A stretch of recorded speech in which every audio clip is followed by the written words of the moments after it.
Tuhan. Amin. Puji Tuhan. Kita langsung lihat Alkitab kita dalam kitab Mazmur. Kitab Mazmur 138 ayatnya yang ke-7.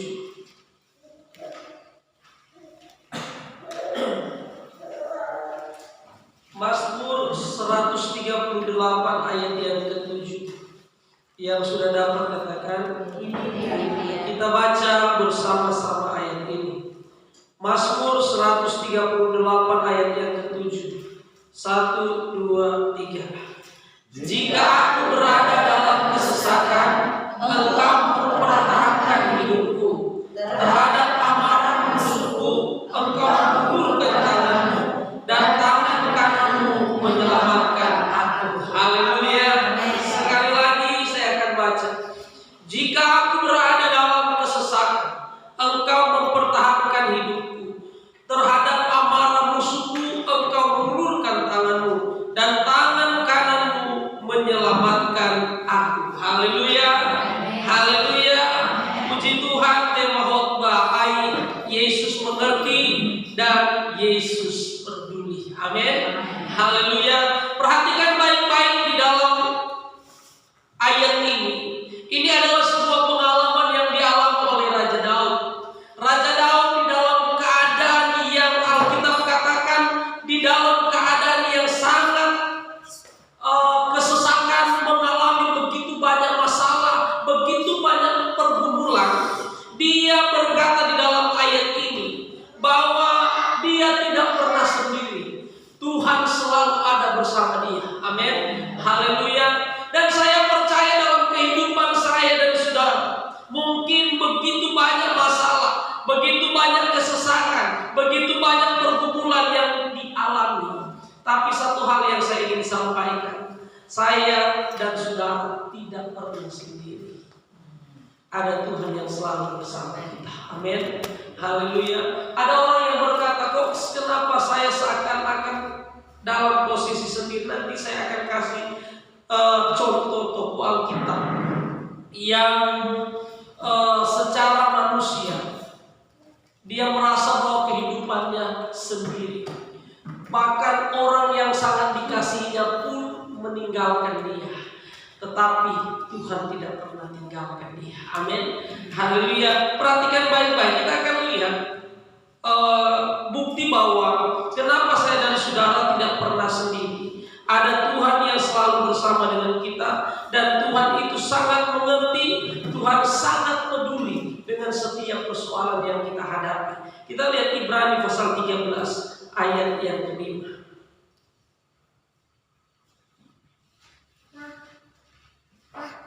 Ibrani 13 ayat yang ke-5.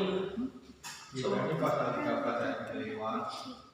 Janganlah kamu membagi hamba uang, dan cukupkanlah dirimu dengan apa yang ada padamu, karena Allah telah berfirman, Aku sekali-kali tidak akan membiarkan engkau, dan aku sekali-kali tidak akan meninggalkan engkau. Haleluya. Haleluya. Perhatikan baik-baik bahwa Alkitab katakan dalam kitab Ibrani, firman Tuhan berkata bahwa sekali-kali aku tidak akan meninggalkan engkau. Amin. Haleluya. Dan ini kita harus pegang janji Tuhan ini, bahwa sekali-kali dalam keadaan apapun persoalanmu, dalam keadaan engkau mungkin dalam kesesakan, dalam keadaan yang sangat sulit secara manusia, ingat bahwa engkau tidak pernah sendiri. Amin. Haleluya. Tuhan selalu ada bersama dengan engkau dalam kondisi, dalam posisi apapun engkau saat ini. Allah sangat mengerti, Allah sangat peduli. Makanya ada ayat katakan bahwa setiap persoalan yang kita alami itu sebenarnya persoalan biasa, yang tidak akan pernah melampaui setiap kekuatan kita sebagai manusia. Karena Allah kita itu Allah yang setia dan adil. Allah akan memberikan kita kekuatan, Allah akan memberikan kita kemampuan untuk kita menanggung setiap beban, setiap persoalan yang kita hadapi. Amin. Haleluya. Karena Allah kita Allah yang sangat mengerti. Walaupun seringkali jujur sudah, ketika kita hadapi persoalan, bahkan di dalam satu titik di mana kita lihat bahwa setiap orang yang ada di sekitar kita seakan-akan tidak peduli dengan persoalan yang kita hadapi, lalu kita sudah berdoa, seakan-akan masalahnya tidak pernah selesai, dan akhirnya di satu titik kita mulai berkata, Tuhan, saya tidak kuat lagi. Pernah saudara posisi seperti itu? Engkau berkata, Tuhan, saya tidak kuat lagi. Saya justru bersyukur ketika engkau berkata kepada Tuhan, Tuhan, saya tidak kuat lagi. Kenapa? Justru di situ Tuhan memperhatikan engkau ketika engkau berkata engkau tidak kuat lagi. Kenapa? Karena memang saya dan saudara tidak kuat hadapi persoalan ini. Saya dan saudara tidak kuat. Ada kemarin kami sempat sharing dengan hamba Tuhan. Lalu ada satu hamba Tuhan yang agak ekstrim, saudara. Kita membahas tentang Stefanus. Kalau saudara baca di dalam kitab Kisah Para Rasul, di sana Stefanus dirajam batu sampai dia mati. Itu di dalam Kisah Para Rasul. Dia memberitakan firman Tuhan, lalu dia dirajam sampai dikatakan dia itu mati sakit. Lalu waktu sebelum dia menyampaikan firman Tuhan, Alkitab katakan begini, maka Roh Tuhan menguasai Stefanus dan Stefanus menyampaikan firman Tuhan. Dan ketika dia dilempar dengan batu, itu mulai terjadi pembahasan. Ada yang katakan begini, waktu Stefanus dilempar dengan batu, apakah dia merasa sakit atau tidak? Lalu ada beberapa abad bilang begini, wah, dia tidak merasa sakit. Lalu ada satu yang bilang, oh enggak, dia sakit. Kenapa? Yesus aja sebagai Tuhan, waktu dia masuk di kayu salib, dia merasa sakit. Lalu akhirnya apa? Saya nggak mau berdebat tentang itu, saya harus buka Alkitab. Saya bilang supaya kalau cuma ngomong nggak bisa, kita buka, saya baca. Lalu di situ saya baca gini, Roh Tuhan menguasai Stefanus. Lalu apa? Sampai ketika Roh Tuhan menguasai Stefanus, lalu ketika dia dilempar oleh batu, dia melihat langit terbuka dan dia melihat apa? Ada sebuah cahaya dan dia melihat surga. Dan saya katakan Stefanus tidak mengalami sakit. Amin. Haleluya. Lalu kenapa Yesus sakit?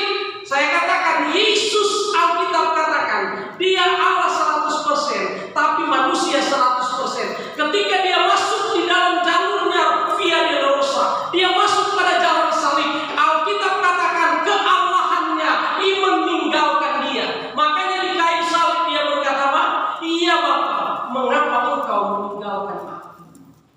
Yesus posisi manusia 100%. Jadi pasti dia akan merasa sakit. Stefanus dikuasai oleh Roh Tuhan. Jadi dia dilempar, dia tetap tersenyum. Kenapa? Karena ada Roh Tuhan. Kenapa banyak orang bilang, Tuhan saya nggak kuat? Memang saudara nggak kuat hadapi masalah kalau tidak ada Roh Tuhan. Karena itu kita butuh Roh Kudus. Amin. Haleluya. Kita butuh Roh Kudus. Kenapa Daud bisa kuat? Dia katakan di masa kesesakan. Kenapa dia bisa kuat? Karena ada Roh Kudus. Yang menjadi pertanyaan, Roh Kudus itu bisa pergi atau tidak? Nah, bisa meninggalkan saudara. Loh kok bisa? Raja Saul pada waktu Alkitab katakan dia melakukan kesalahan, Alkitab katakan maka Roh Tuhan meninggalkan Saul. Makanya Bapak Ibu sidang jemaat Tuhan, jangan engkau berpuas diri ketika engkau sudah dipenuhi oleh Roh Kudus. Kenapa? Roh Kudus itu bisa meninggalkan saudara kapan saja ketika engkau membukakan Roh Kudus, kata firman. Tapi ketika engkau terus memelihara hidupmu, membangun hubunganmu dengan Tuhan, maka Roh Kudus itu terus menguasai hidupmu. Sehingga ketika engkau berhadapan dengan masalah apapun, engkau akan tetap kuat di dalam Tuhan. Amin. Haleluya. Engkau akan kuat. Karena itu engkau tidak akan pernah kuat tanpa Roh Kudus. Karena itu engkau mulai buka hatimu Engkau katakan, Tuhan, aku butuh Roh Kudus. Amin. Haleluya. Kami hamba-hamba Tuhan gak akan kuat melayani sampai hari ini kalau bukan Roh Kudus yang menguasai hidup kami. Ada banyak hamba Tuhan yang harus meninggalkan pelayanan, meninggalkan pekerjaan Tuhan. Kenapa? Karena gak kuat. Alasannya saya tidak mampu. Lalu ujung-ujungnya saya bukan panggilan. Sebenarnya bukan itu. Karena Roh Kudus itu meninggalkan hidupnya. Ketika dia mulai bersungguh-sungguh dengan Tuhan, dan dia mulai mempersalahkan Tuhan, kenapa saya harus ditempatkan di tempat ini, di pelayanan di sini, itu dia sedang mendukakan Roh Kudus. Dan akhirnya ketika dia mendukakan Roh Kudus itu akan meninggalkan hidupnya, dan dia akan berjuang sendiri. Kalau dia tidak kuat, pasti dia akan pergi. Sama dengan saudara. Kalau saudara mau berjuang sendiri, saudara tidak akan kuat. Karena itu saudara butuh Roh Kudus. Apa persoalanmu hari ini?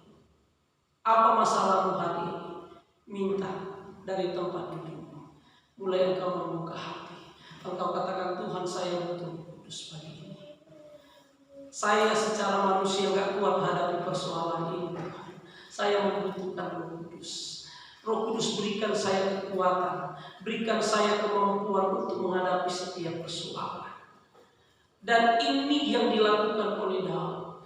Daud bisa melewati semuanya karena dia tahu ada Roh Kudus dalam hidupnya. Kita lihat Yesaya 41 ayat yang ke-10. Coba kita tolong satu orang baca. Yesaya 41 ayat yang ke-10.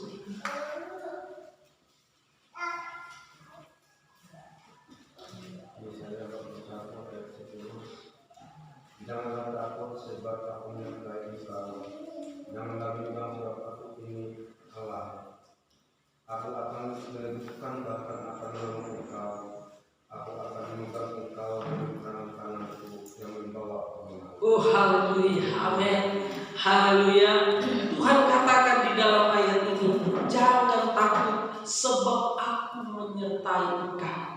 Jangan bimbang sebab aku ini Allahmu. Aku akan meneguhkan, bahkan akan menolong engkau. Aku akan memegang engkau dengan tangan kananku yang membawa kemenangan. Ini janji Tuhan. Haleluya. Jangan takut. Kenapa masih banyak orang yang takut? Kenapa masih banyak orang yang bimbang? Karena enggak ada Roh Kudus. Amin. Haleluya. Saudara masih ingat ketika murid-murid Tuhan, itu murid-murid Tuhan ketika Yesus disalibkan, Yesus mati, lalu kemana mereka? Ada yang tahu? Mereka kembali kepada profesi mereka masing-masing. Loh, kenapa bisa kembali kepada profesi masing-masing? Karena belum dikuasai Roh Kudus. Padahal Tuhan bilang begini, aku akan pergi ke rumah Bapa, tapi aku tidak akan meninggalkan engkau seorang diri. Aku akan mengirim penolong bagimu, yaitu apa? Roh Kudus. Lalu itu terjadi di mana? Pertama, ketika Yesus bangkit dari antara orang mati. Lalu apa? Yesus datang dan menampakkan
di tempat ini. Itu terjadi ketika Yesus datang kepada murid-muridnya. Lalu dia mengembusi mereka dengan Roh Kudus. Lalu saudara tahu, ada satu murid yang tidak mengalami Yesus mengembusi dengan Roh Kudus. Yaitu siapa? Thomas. Ada yang tahu?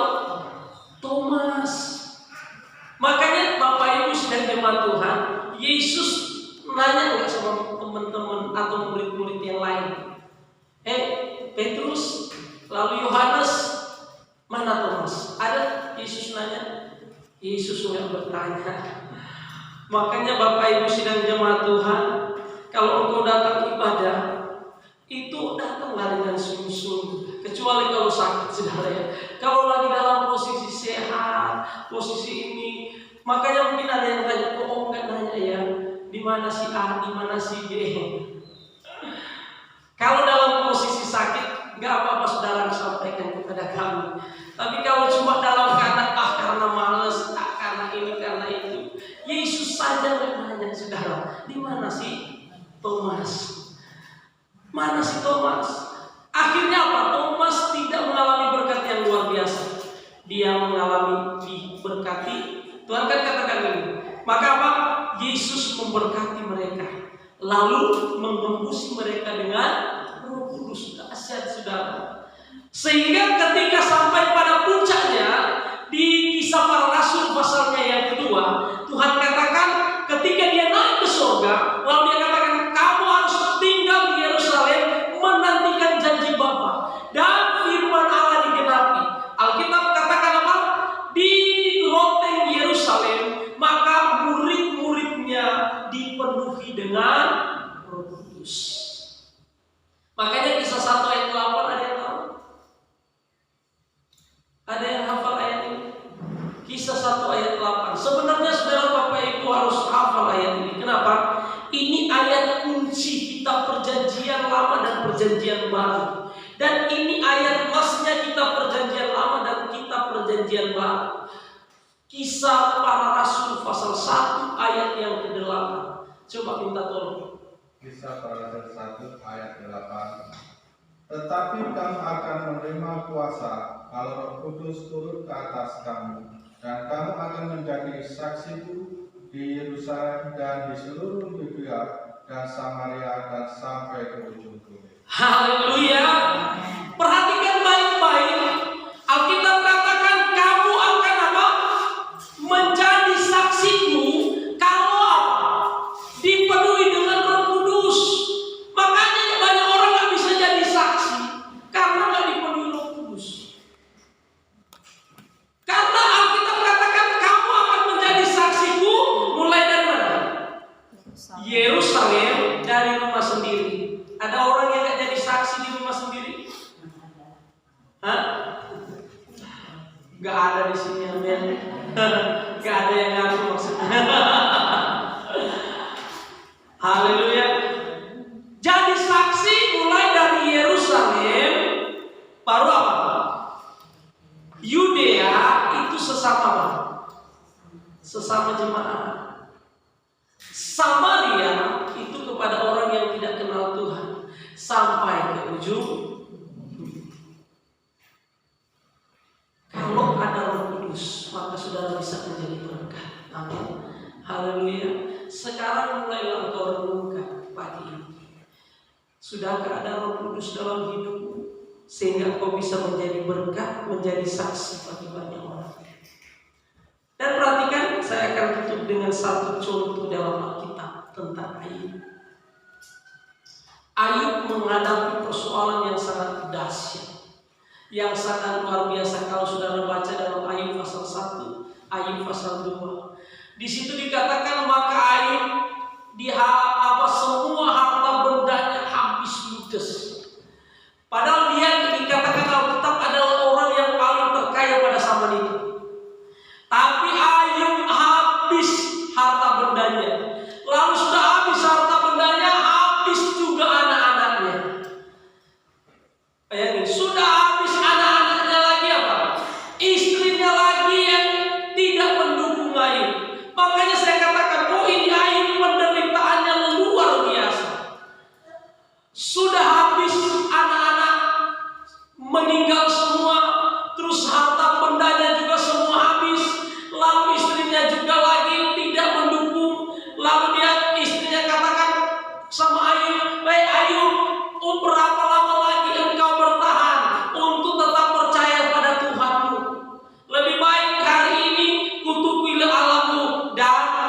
hilang. Bayangin, istrinya tidak bisa mendukung. Dalam posisi hati ini, secara manusia saya yakin Ayub gak kuat.